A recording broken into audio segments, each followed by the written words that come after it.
Murphy, are you ready? I am. Go to it.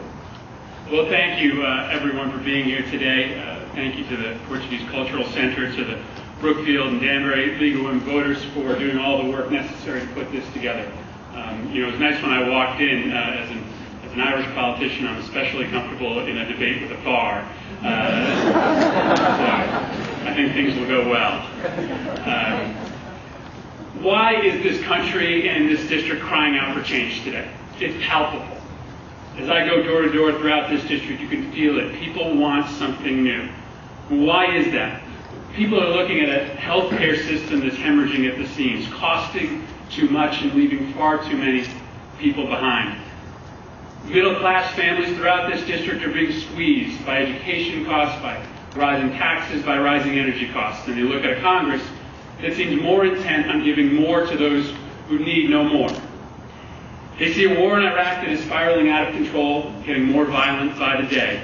And they watch a Republican Congress seemingly content to rubber stamp the policies of this president. And they see increasing, almost daily revelations about the growing ethical and moral lapses of this Congress, and no willingness on behalf of the Congress to get their own ship in order. Now, Congresswoman Johnson, over the course of the next hour, will give you a list, sometimes unending it seems, of accomplishments and grants and bills that she's offered and voted for, and that's to be expected after 24 years.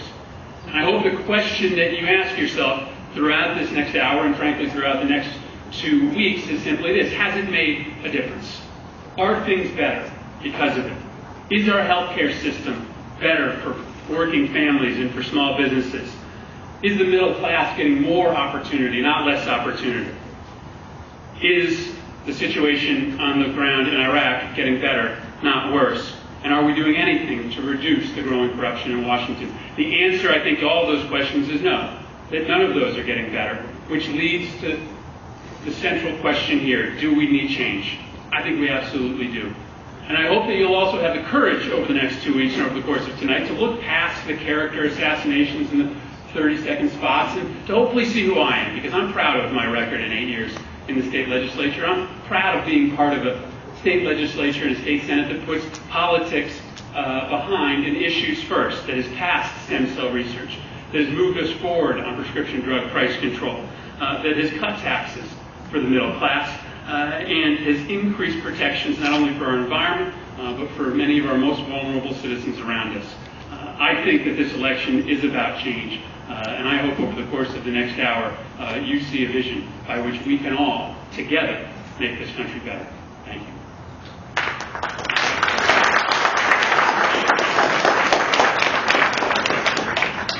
Thank you. It's a great pleasure and privilege to be with you tonight. I want to thank the League of Women Voters and the Portuguese Cultural Center for sponsoring this debate. And I want to thank you all for coming, because politics matters in our lives.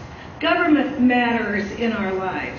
Public service matters in our lives. And it has been a great privilege to serve Danbury and the surrounding towns in the last few years since I became your Congresswoman in 2002. And I have served you not just by going door to door during campaigns, which I've always done, but by circulating in your community, in your schools, in your senior citizen centers, in your hospitals, in your community health center, in your factories. Worked with your mayor to make sure that a Las Vegas-style casino didn't come to Danbury.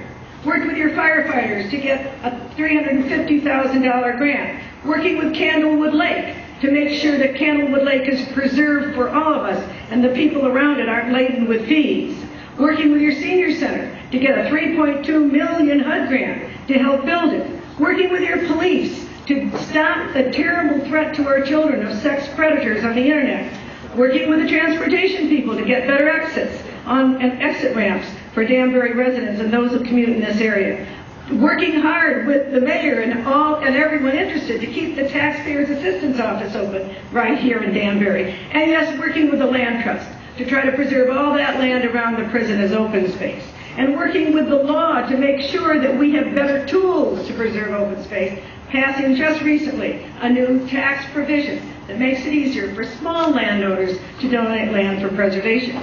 working with the tax code in Washington to make sure that the middle class get their taxes cut, and that those earning the lowest salaries get the biggest tax cut, dropping their bracket to 10%, giving them tax credits for their children, eliminating the marriage penalty, lowering the burden on Connecticut citizens, because we're the highest tax people in the country.